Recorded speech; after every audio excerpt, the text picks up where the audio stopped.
Time for another pizza video. And I gotta be blunt, I wasn't even gonna make this video because I actually forgot about it and decided, well, screw it, I'm just not gonna bother. But this pizza,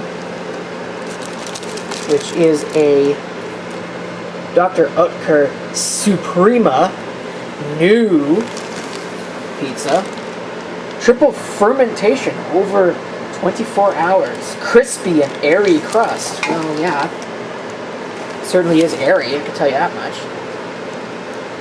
Salami and mozzarella, artisanal style. I don't think it was actually that much more expensive than a standard pizza. In fact, I don't think it was, although I can't say that I've ever really checked the price on a frozen pizza before.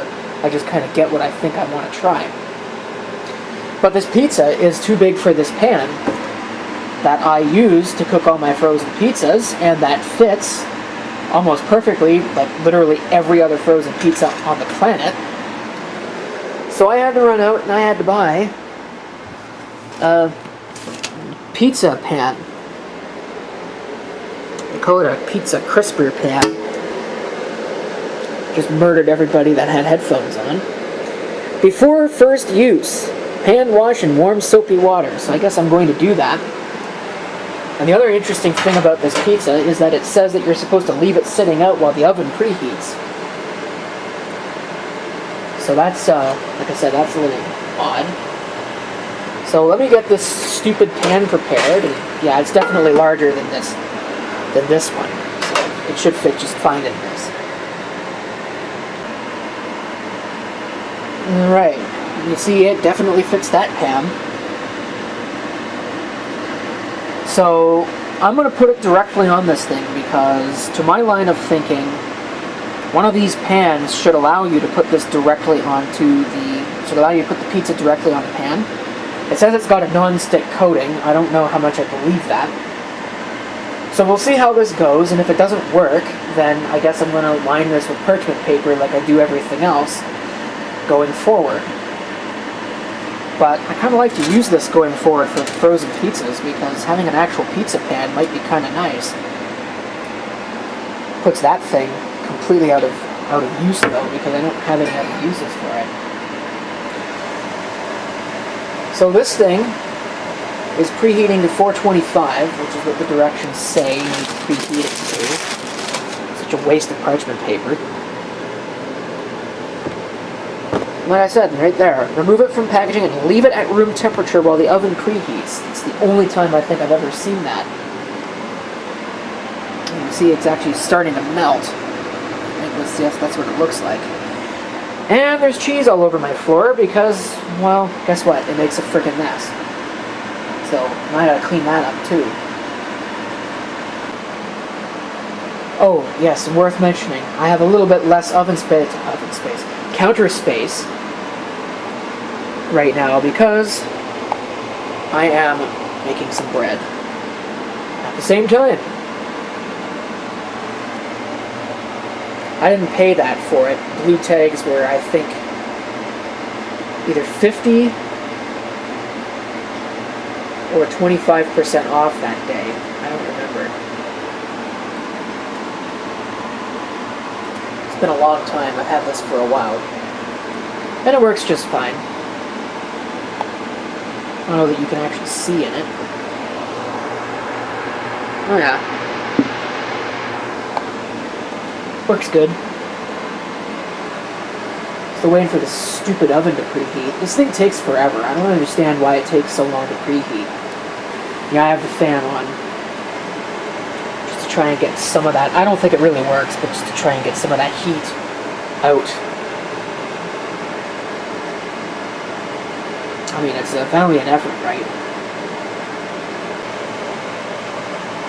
Alright, oven is ready. Let's put this thing in. Now, the directions say to place directly in the middle oven rack for 12 to 14 minutes or until the cheese is starting to brown. I always have to put these things in for extra time. So, I'm going to take this thing and we'll throw it in there. I don't like how it slid around like that, but that's fine. I'm going to put this in for 15 minutes. And we'll see how it goes. I have the oven light if I need it.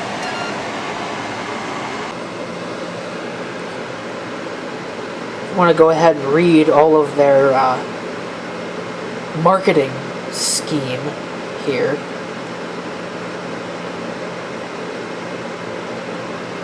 You can pause the video to do so.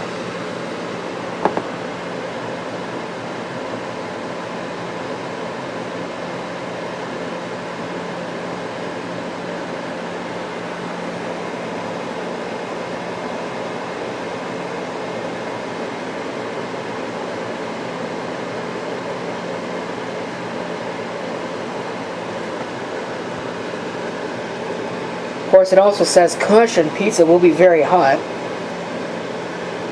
Because, you know, people have to be told that something that comes out of a 425 degree oven is going to be hot when it's done cooking and being in there for 15 minutes. Or 12 minutes. Or any time at all, really. Do not overcook. Well, I'll try not to. You read the ingredients too if you really want to do that. Most of it's probably filler. Nutritional facts. There's a lot of salt in this, holy crap. So, like I said, a lot of filler. So we'll see how that goes.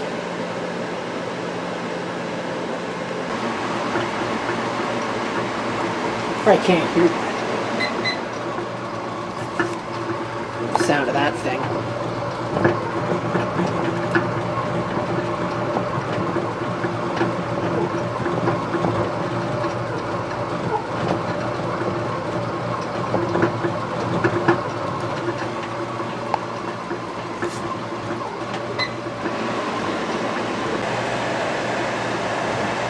Okay. We are right around the point now where the directions say that this should be just about done. Let's see what the pizza actually looks like. Well, what I will say is that it's more done than I thought it was going to be. But it definitely needs more time because that cheese has only just barely started melting. It might not need all 15 minutes. This might be the first time I've ever had one of these frozen pizzas that actually only took the amount of time that it said it was going to. It said 12 to 14, so we're at about 12 minutes now.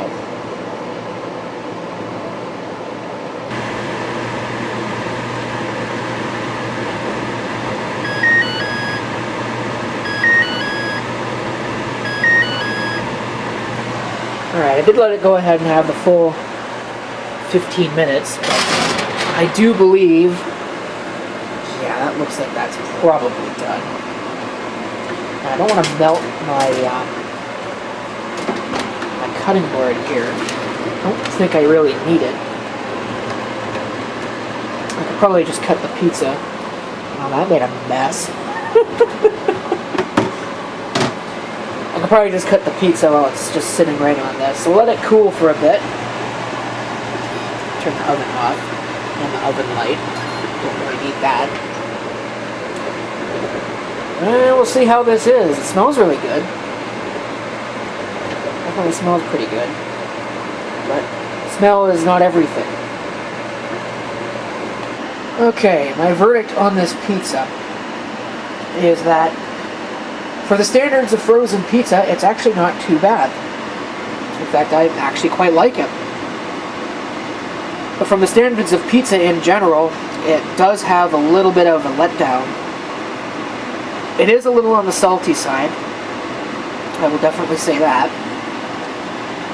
This crust is extremely dry. That's maybe not doing a good job of it. And that's maybe not necessarily a bad thing. It's just I know that there are probably a lot of people who don't like that in a crust.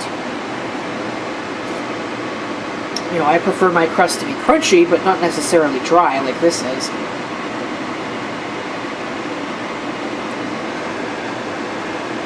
The tomato sauce that they're talking about, or at least that they talk about in the box,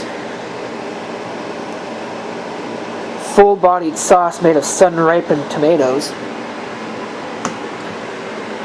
while good, has definitely got that kind of cheap tomato sauce taste to it. I don't know, it's really kind of hard to describe. It's not, like I said, it's not bad. It's just cheap. It's very, very cheap. So, I don't know what I paid for it. I hope it wasn't that much. I guess I'll find out when I go to look at the grocery store and find that this was 3 times the cost of pretty much everything else that was there. It is, I think, a little bit larger than the average frozen pizza, too. Although, again, who really knows? Maybe its size. But, provided that it wasn't too expensive, that I can actually find it, because believe it or not, I didn't find any at the grocery store today. I was looking for another one, because it occurred to me that maybe I should actually try and figure out what size of pizza this is, in terms of dimension. Which, believe it or not, it doesn't even say on the box, anywhere, what size of pizza this happens to be. Unless I'm just crazy and I'm not seeing it. That ought to be legally mandated printing on these things. Because if I'd have known that, and I have known what size it was, I probably wouldn't have even bought it, knowing that it wouldn't have fit in my pan. But, oh well. I guess I have a proper pizza pan now, so that's it for that. Thank you for watching, and if you have any comments, feel free to leave them below.